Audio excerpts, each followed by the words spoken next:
Welcome to the Mental Playbook podcast. I'm your host, Malia, and today I'm here with a very special guest, Christy Swaid, a six-time world champion jet ski racer and founder of Checkered Flag Living and Heal Inc. Hi, Christy. How are you? Good morning, Malia. It's so good to be with you. Yes, I'm very excited to talk about your journey. Let's start with how you got involved in sports growing up and more specifically skiing. Sports was a way of life for my family. I was born in Chicago and raised with two older brothers. They were 4 and 5 years older than me. And we played everything there was to play because back in those days, there wasn't all this, digital fun. We didn't have the internet and the games we had. We were lucky to have the thrill of Atari, which got boring very quickly. So our entertainment was sports, sports, sports. We made it up and we played it all day, every day. That was our form of entertainment. Growing up with two older brothers, 4 and 5 years older than me, we played everything. We also joined every team sport, connected with our high schools, and they always pushed me around at everything I did. And they practiced with me and teased to challenge me and get the best out of me. So I really give my brothers a lot of credit for any of my sports accomplishments. As far as jet ski racing goes, my father opened up a jet ski rental in Florida. So we did school in Chicago in the extreme cold winters, and then we did family recreation, but also we helped run the family business in Florida, which was our summertime breaks, which happened to be this extreme of heat. So we learned to contend with the extremes, and we played hard on everything available to us as a family. What is your race day routine, including the diet, exercise, sleep? So, jet ski racing is so much more demanding than anyone immediately assumes. And so, if I just quickly run you through what it's like to do a jet ski moto, you'll kind of get the idea of it right away. So basically, in a moto on a stand-up jet ski, we got handlebars and we're standing. And so, for every corner, we're in a push position, pull, deep knee bends with the centrifugal force of every corner with high horsepower pressing down. And then you're wearing a wet helmet. So you're literally bent over carrying the weight of the gear that you're wearing. So we would create training regimens that could complement the demand of the sport, which was extremely high heart rate and very muscular. A lot of strength training was required. But we also needed to be careful not to add to the trauma of what we are already absorbing in the sport itself. So that was a real science that came into the sport of jet ski racing. And I was very fortunate to be the one to bring the sciences into this kind of obscure extreme sport. And were there any specific challenges or obstacles you faced as a female athlete in, the high-speed world of jet ski racing? And how did you overcome those obstacles? As a female in a male-dominated motorsport that also was incredibly demanding from a strength and cardiovascular output level, I think that I had to use what I had to my advantage. So as a female, and I was petite, the lightness that I had helped with the horsepower gains. So I could get a little bit faster down the back straightaway. The craft is carrying less weight. I could tuck down and use finesse into corners to make up where I didn't have the brute strength that some of my competitors carried. But then, off the track, I always look for ways to strengthen my weaknesses. And I was able to get with VersaClimber. Have you ever heard of that machine, a VersaClimber? No, I don't think so. So it's the beast of cardio machines. And, top pro football players, basketball players. And then I learned that even boxers like to use the VersaClimber because it simulates arms and legs all at the same time and cardio strength without impact. And so, like, I know athletes like Evander Holyfield and other, very famous, legendary athletes relied on the VersaClimber for the cross training methods. And that is exactly what transformed my career.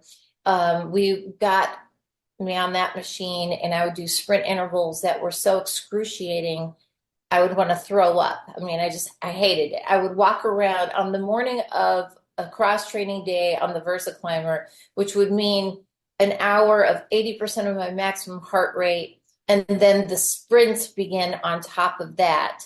On those days, I would walk around cursing at the machine. Like I hated it. I didn't want to get on it.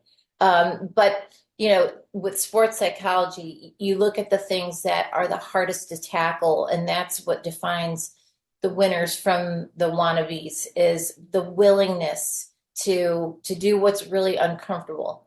And that's an interesting topic to dive down into. Yeah. So, how did your experiences as a professional athlete shape your commitment to wellness, fitness, and resilience? So I believe one feeds the other. Resilience feeds the athlete. The athlete depends on resilience.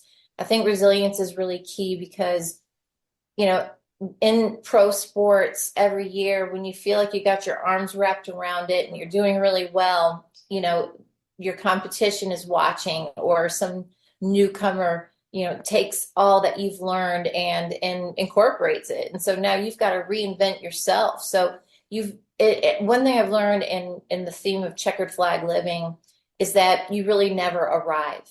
And just as quickly as you think you've arrived, somebody else has learned what you've learned, and then they're inching towards something new. So we're always in a process of reinvention. And that's true in pro sports, but it's also true in life. And that's what I love about Checkered Flag Living and Heal United, the nonprofit organization that I run, is Heal United is for everyone. Not everyone is an athlete or inclined to be an athlete, but everyone has to suffer different seasons in life that require resilience.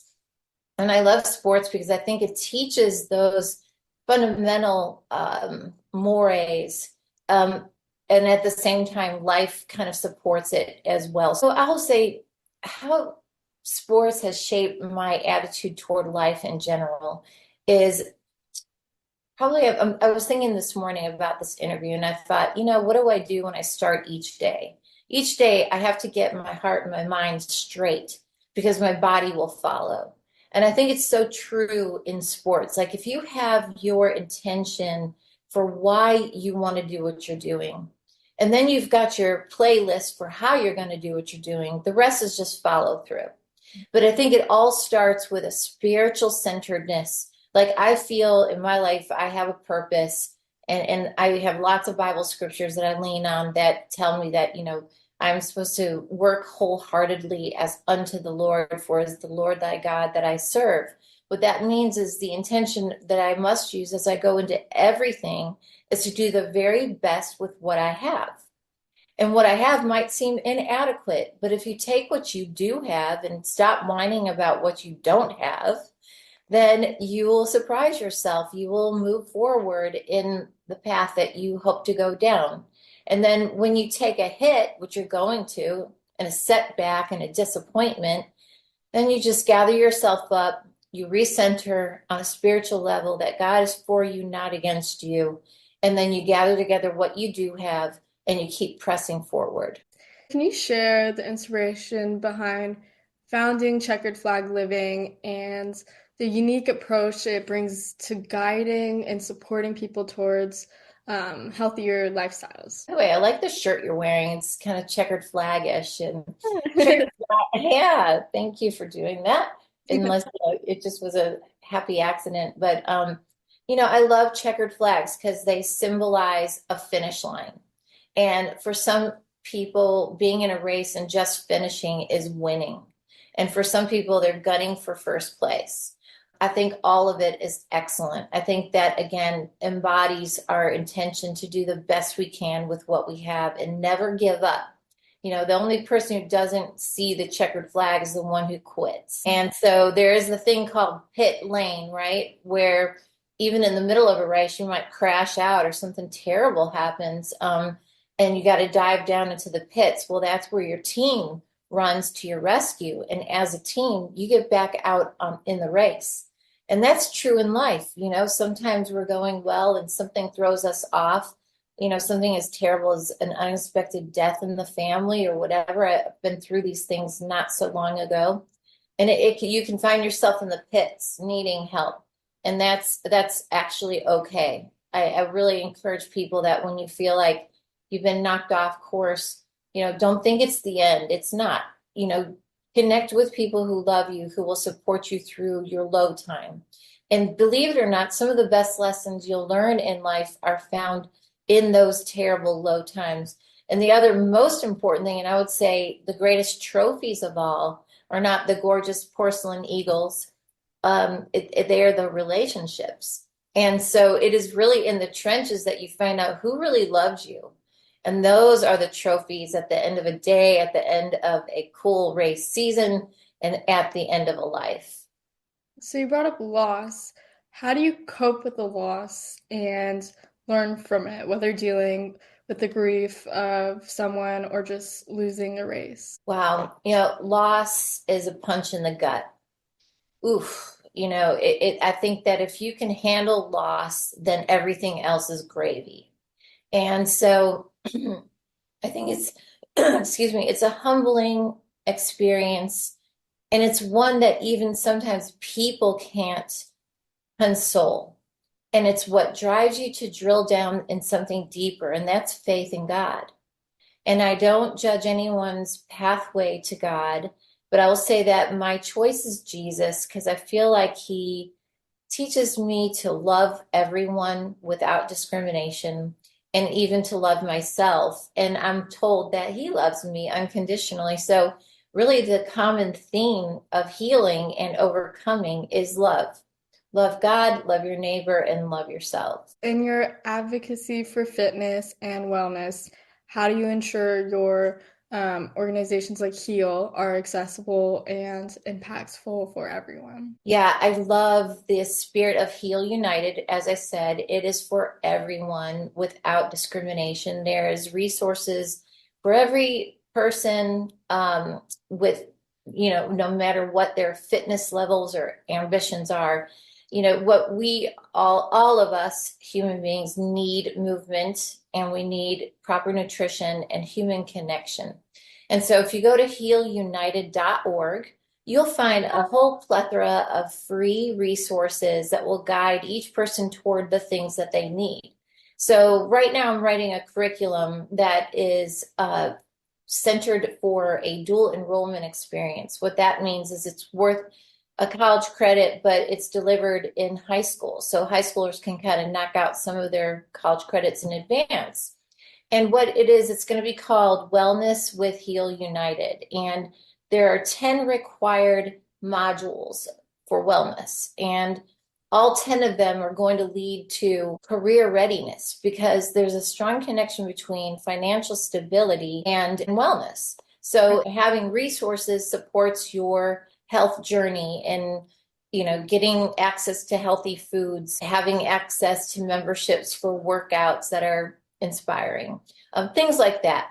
But also the people I serve in the Title I school zones, which means at poverty, I see the suffering and the stress, the mental, emotional anxieties that are associated with financial stress. So we are connecting the dots between career and financial stability and health and wellness. And I would invite anyone who wants to kind of glean what you need. When I had mentioned 10 modules, that means there's 10 facets of the diamond that treats centered holistic wellness. And of them includes occupational, nutritional, physical, spiritual, mental, emotional, social. So the point I'm making is each person will have a need different than the other. So what you need today, and literally it can change from day to day. Today you might physically feel energetic and great, but you might be seeking better purpose. So you need that social or you need the spiritual aspect today. So each day we could do a little self-evaluation, pair it up against the list of wellness attributes. And then with Heal United or Checkered Flag Living, you can get things you need to help you get through that day. Great.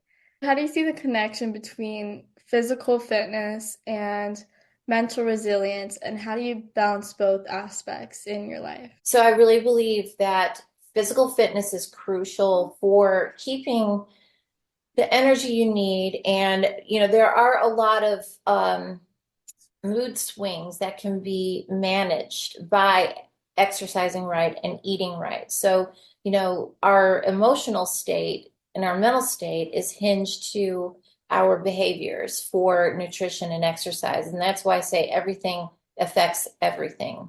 So I believe resilience is more possible when we're doing these other basic things like getting enough sleep, getting proper nutrition. And I look at my sons who are in college, and their workload is extreme, and they start to fall apart, and they call me very upset sometimes.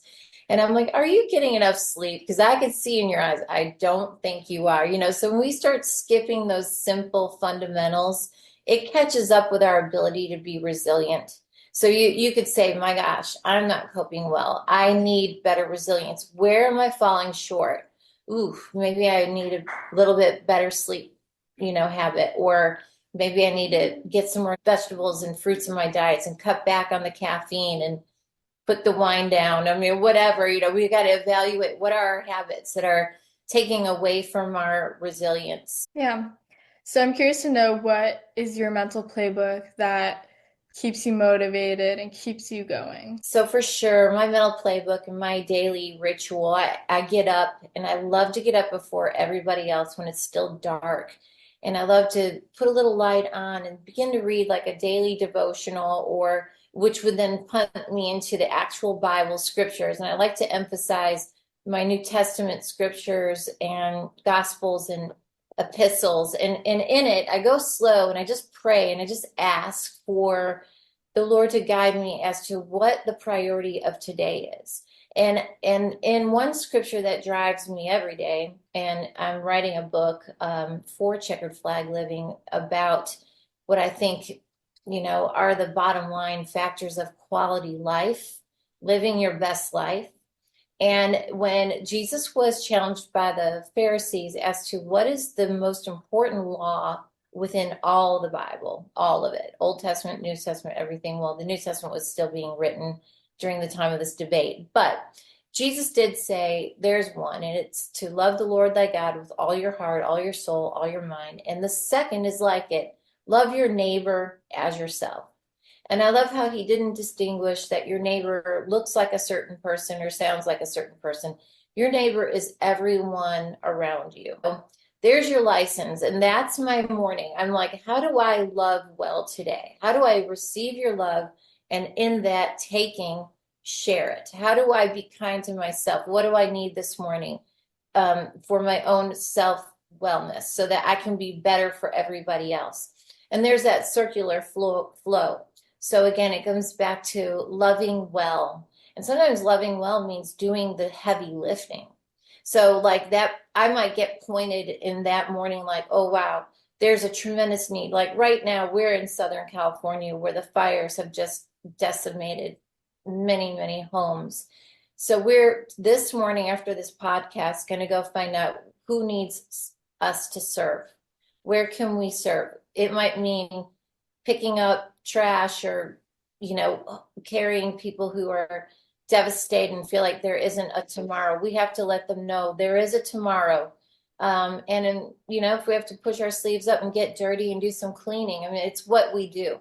So I guess the greatest question to start every day is, how do I love well today? How do you envision your work and organizations impacting future generations, and what's next for the initiative? So I think that the needs are always revealing themselves. So what we follow is the greatest need at hand. And for me, my heartbeat is with every person, all humanity. But right now, because my boys are in college and I'm really listening at a grassroots level to the concerns that Gen Z is faced with and the challenges. And then I see horrible statistics that, a third are, playing around with the idea of suicide. And that is hinge to hopelessness and despair. So that's why kind of my mantra always turns toward resilience, because there is a solution.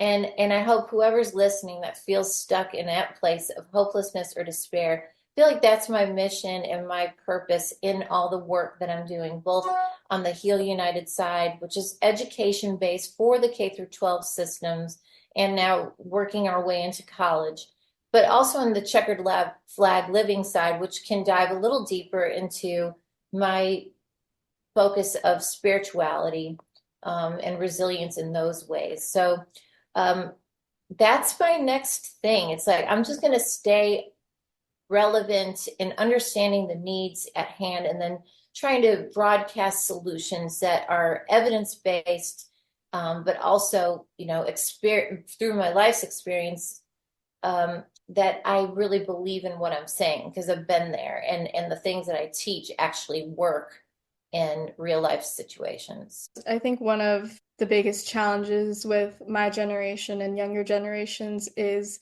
social media. And especially for athletes, social media can definitely take a negative toll and impact, your performance in a game or a race. I want to know your take on that and how we can stay positive through all of this.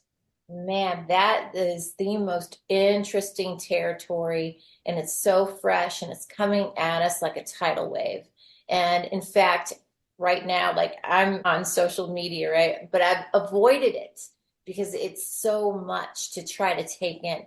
And if you're a sensitive person that cares about what people think, and then you start to see all this toxicity, and let me tell you something else, distraction. There are so many people who use distraction to destroy a person's progress. So really, I personally, even back in the day when there wasn't, all the online stuff, if there were rumors going around trying to throw me off my game or competitors trying to get in my head, I really enjoyed blocking it out. Like I had an uncanny ability to just put on blinders and be like, whatever, like talk to the hand.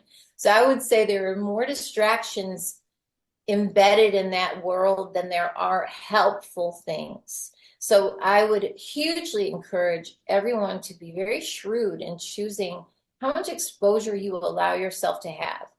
Because at the end of your race, when you have a bad day, I can tell you 99% of whoever's following will not be there for you. So why would you throw all of your assets and your resources and your heart and your soul out to the masses who really don't respect and love it at the level you deserve, you should expect? So save those reserves for the ones that deserve them.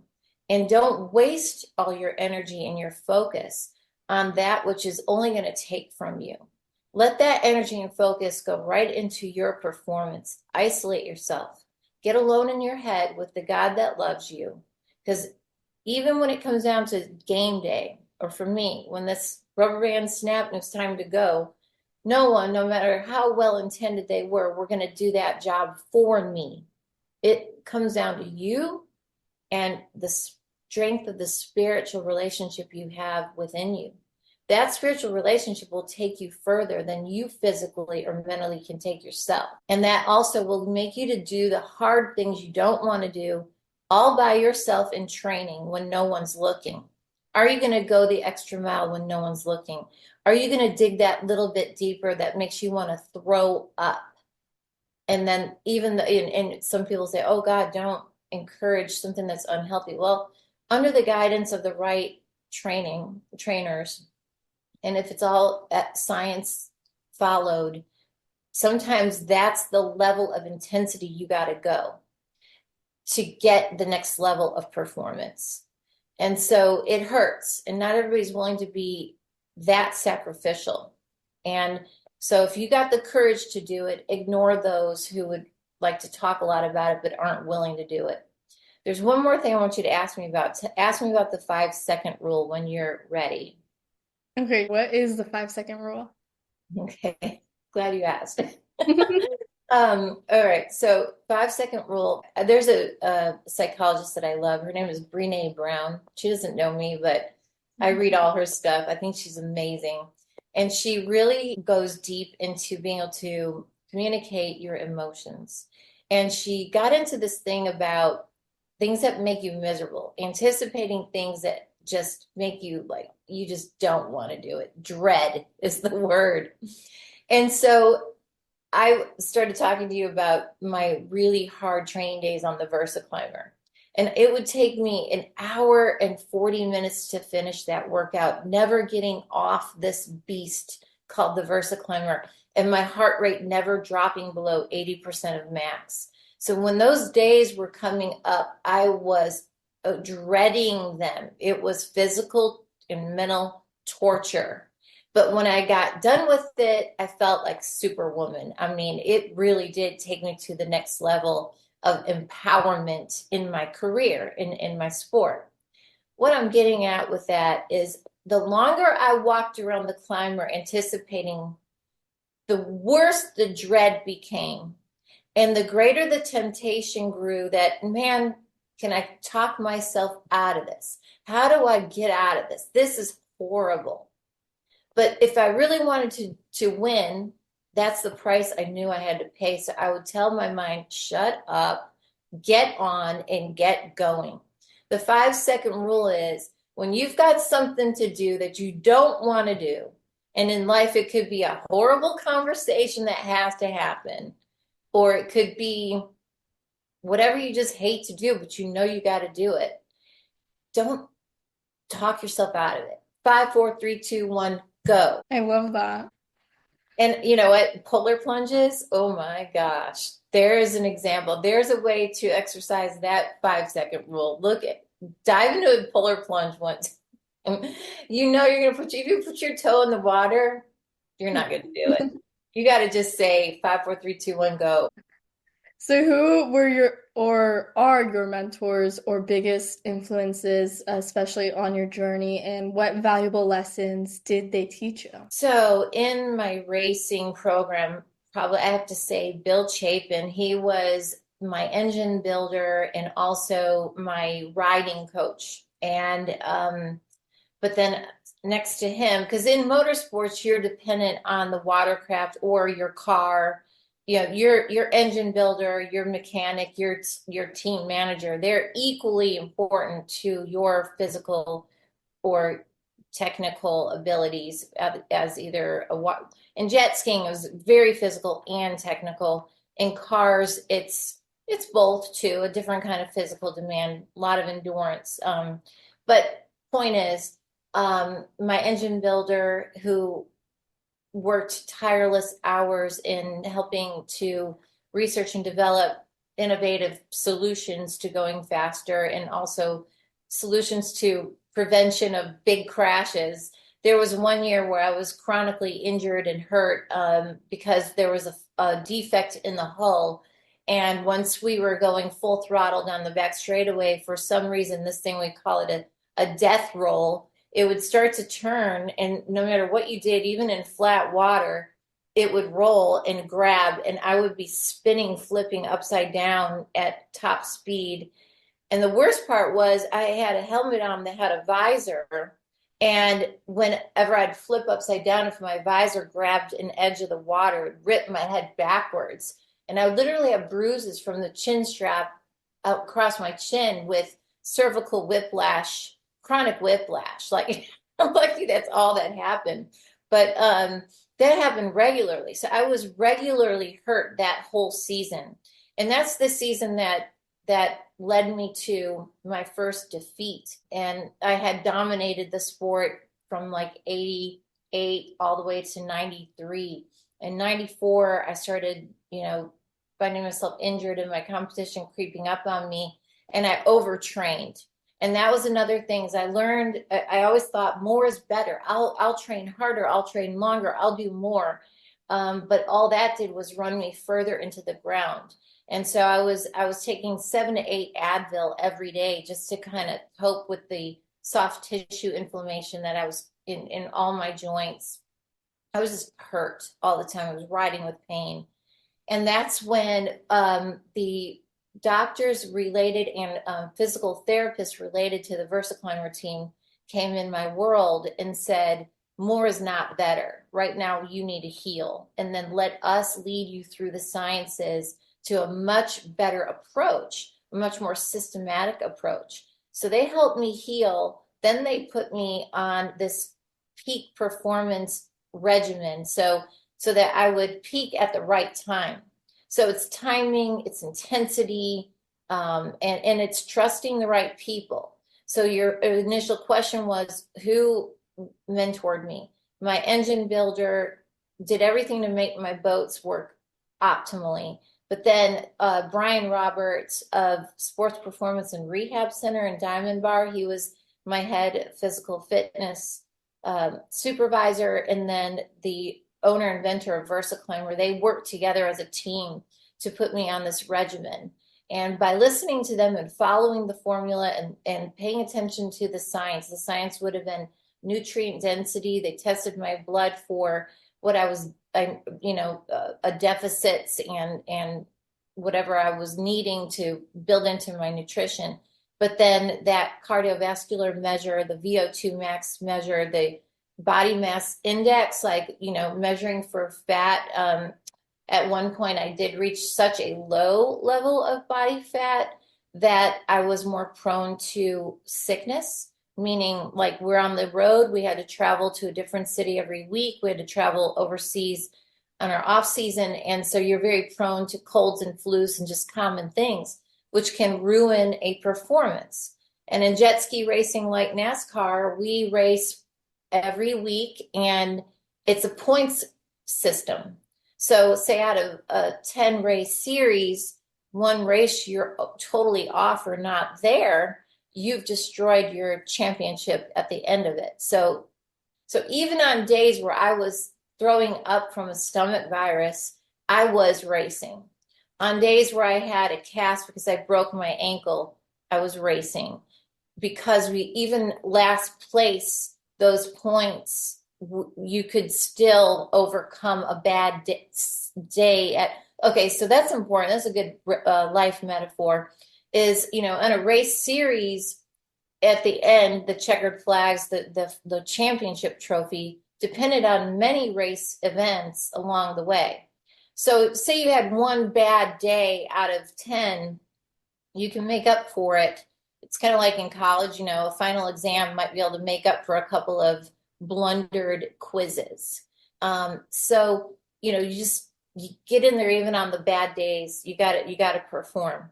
So my mentors were those who were with me in the bad days, helping me just get through, but then building me up in the off season to overcome those weaknesses and setbacks. And that's your team. That's my team was my engine builder, Bill Chapin, Brian Roberts, and then my mom, who was right there on my shoulder every inch of the way saying, God is with you. I'm praying for you. No matter what happens, we love you. I don't care if you quit tomorrow. That kind of unconditional love just fills your tank with the joy you need to say, it's okay to fail. Because if I fail, I've got somewhere to go and someone to turn to. In your opinion, what does true triumph look like, both in jet ski racing and in life? So since I won 6 world titles and blah, blah, blah, I went on to have a family and children, and my 2 sons are now in college. My coach, Bill Chapin, that I named, is passed away. My mom passed away. My dad passed away. And you really think at this time in life, like I'm a little bit emotional right now. It's crazy. But hindsight really is 2020. And even some of my most intense competitors, and I would say we weren't very friendly in certain situations, are now my friends. And we share these memories. And it's like, wow, I can say without hesitation that along this journey of life, just love the people around you, even if they're the most annoying, difficult influences. They are actually serving you well because those people are the ones that are going to help you find your strength for patience, your strength for overcoming, determination, learning other angles. Like if someone says you can't do this, Oh boy, that's just fuel for watch me now. Yeah. So, yes, without any hesitation, I say it is truly the relationships. Life without relationship is meaningless. And so, love and cherish your relationships while you have them. Because the other part of a race is you're on a time clock, and this life has an expiration date. So, let's not waste it. Every minute matters. I mean, we won and lost by hundreds of seconds. So let me ask you, how many minutes are you wasting binging on TikTok? Dear God, you're just watching, obsessing other people live their lives. Stop. Start living your life. You be the one they want to watch. What advice would you give to young athletes or individuals aspiring to join the jet skiing world while maintaining balance and wellness in their lives? So jet skiing is more of a family recreation today. It when I first fell in love with jet skiing, I was like 13 years old, and there was no money in the sport. Everyone who raced was living out of the back of their pickup trucks and box vans. And it was just literally everyone was there for the love of the experience. It's truly so fun.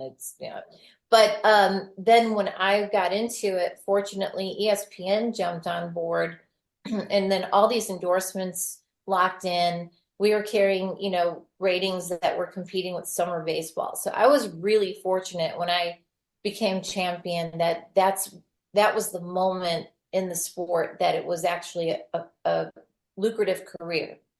So in 99, 2000, the sport pretty much fell off the map. And I could get into all the reasons why I think that happened. I think I blame management.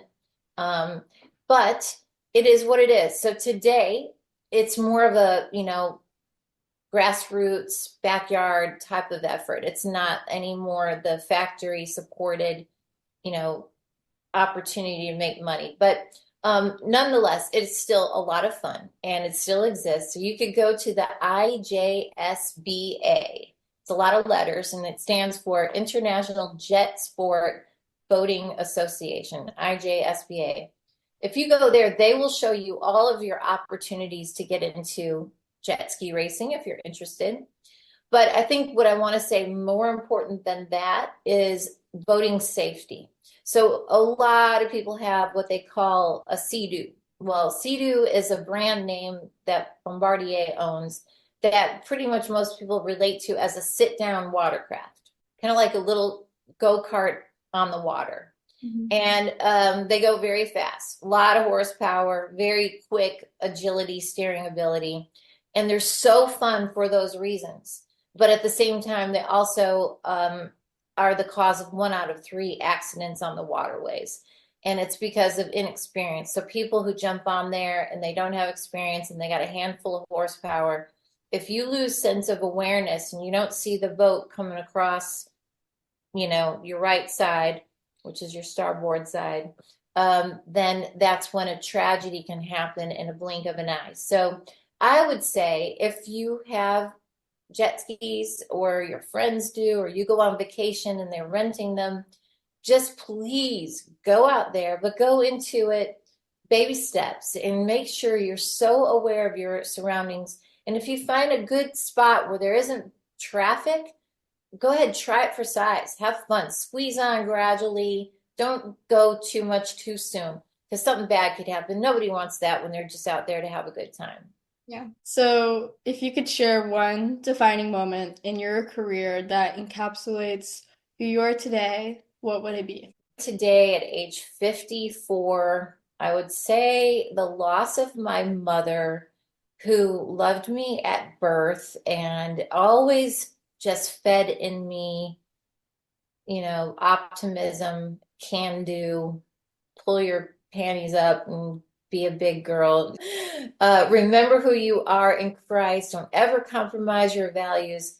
Losing her voice of reason has really it has forced me to dig deeper into being stronger and being not just stronger to cope with my day to day, but be stronger for that next generation who needs who needs those mentors so that they too can carry it on. So, we stand on the shoulders of greatness.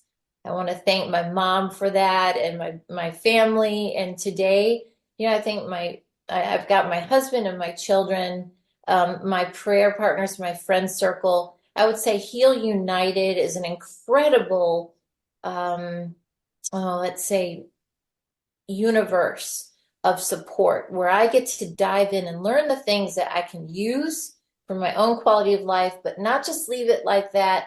Take those things and share them, because in exercising and sharing them, I'm more accountable and more authentic. And then I think together we all just enjoy a much better quality of life.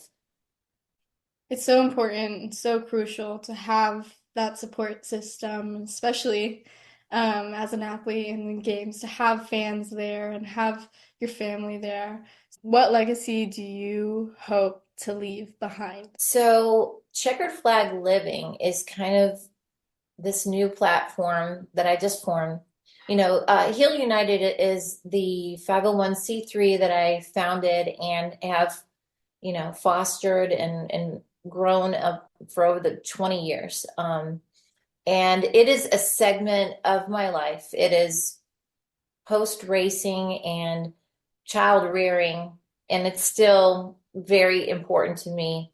But Checkered Flag Living has allowed me to go back to my racing era, kind of reconnect with my inner child, my inner warrior, connect that girl with 54-year-old Christy, having lived many other life experiences as wife, mother, and community advocate.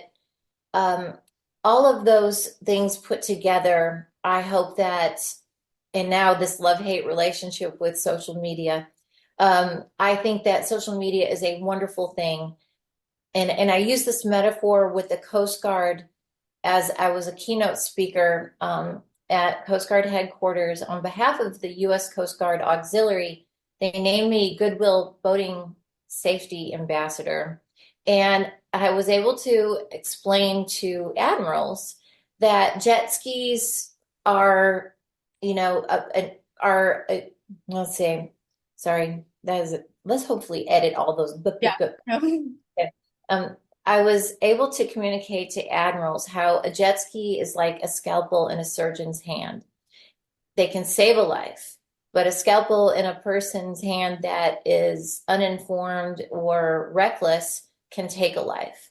So the same is true, I think, with social media. I think that it is an incredible tool for using it as a platform to share words that could be transformative for the good of humanity, which is my goal with Checkered Flag Living. And I think I want to praise you, Malia, because that's what you're doing. And I love it. I get to connect with people of like hearts and like minds and use this platform to shine light into the world. There's too much negative out there. But guess what? Light out overpowers darkness. And if we who have light to share stay quiet, that's not good. This world needs light. And that's a scripture that I also stand on, which says, a lamp is not intended to be put under a lampstand, but on the lamp stand so all can see. So that is my legacy and my hope and my mission and passion for Checkered Flag Living, is to be a platform to broadcast good news, life truths that can bring hope to the hopeless and get people who are stuck in despair to grab onto new purpose and get going. And you be the next light. You have a story to tell. Every human being is magnificent, in my opinion. And so just given the chance to cultivate that and broadcast that, that's what I want to do with Checkered Flag Living. Yeah. And can you share with listeners or remind listeners where they can learn more about Checkered Flag Living and Heal United? So we're building our website, checkeredflagliving.com. And on that website, you'll see soon, it's in development right now, different ways to communicate with us. And then we'll build resources for meeting the demands of the questions and the levels of interest that come our way. And then for now, healunited.org is rocking and rolling. It's definitely a well-oiled machine. We provide curriculum, which is really fun for early development readers and early emergent numeracy skills. So we have books and songs and things that adults can actually brush up on skills while teaching children and learn all at the same time health solutions for enjoying quality of life with your children. So nutrition tips and things where you can shop with your children and save money and time and throw together healthy snacks and meals.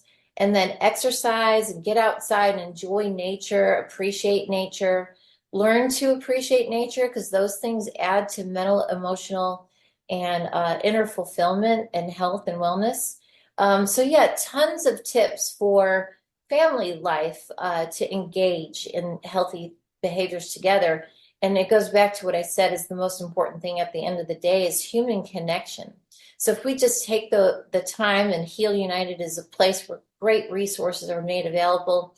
We have monthly calendars that will give tips for time saving, money saving, and seasonal suggestions for physical activities, as well as recipes and things like that. So, and then for teachers and educators, we have a whole world of resources that you can incorporate into your classroom and your lesson plans, K through 12, and now coming up college. My last question for you is what matters most to you, the destination, the journey, or the company? Ooh, destination, journey, or company?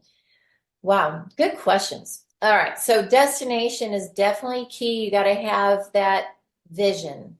Um, you definitely, I want your destination to be checkered flags. So go hang a checkered flag up and say, that's where I'm going, and nothing's going to stop me. The company you keep is, I would say, number one.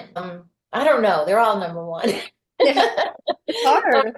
They're all, what I say, intrinsically linked, but company, show me your friends and I'll show you your destiny. That's another saying that I've heard. So, be very careful who you listen to. If you've got toxic people putting you down, just get away from it. You don't deserve that. Nobody deserves that.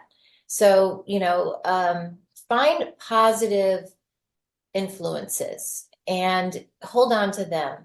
Foster those relationships. I'd rather you have a handful of 2 or 3 trusted confidants than 1,000 followers. Who cares about that? Ignore that.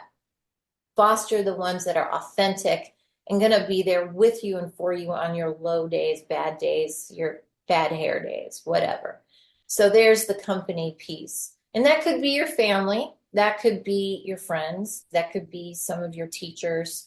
Get with a group. Like some of my favorite companions that got me through my really low times after my mom passed were my prayer sisters. I formed a Bible study. We get together. We call it Fragrant Friendships.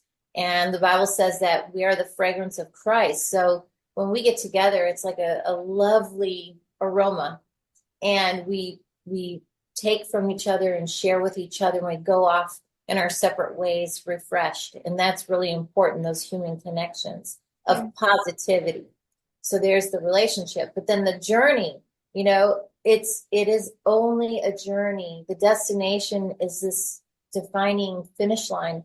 You don't want to be obsessed with that because most of your time is spent getting there. So you want to have your destination in mind, but you want to enjoy the journey. And the best way to enjoy that journey is to be surrounded by the right people. Awesome. Thank you so much, Chrissy, for coming on this podcast. I had a great conversation with you. And to my listeners, mind strong, game on. Mind strong, game on. I love it. And it has been such a privilege to be in your company. I think you're adorable and you're empowered, and I love it. And I'm really proud to add you to my small friend circle. Oh, thank you. Thank you. Bless you.